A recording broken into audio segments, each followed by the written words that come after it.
தென்காசி மாவட்டத்தில் கடந்த 5 நாட்களாக கனமழை தொடர்ந்து வரும் நிலையில் பல்வேறு நீரோடைகள் மற்றும் நீர்வீழ்ச்சிகளின் நீர்வரத்து அதிகரித்துள்ளது.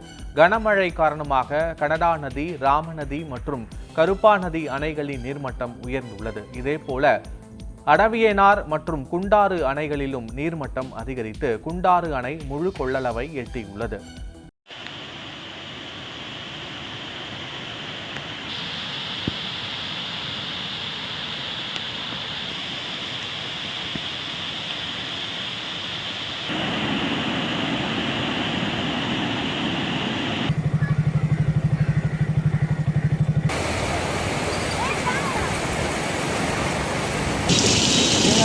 What?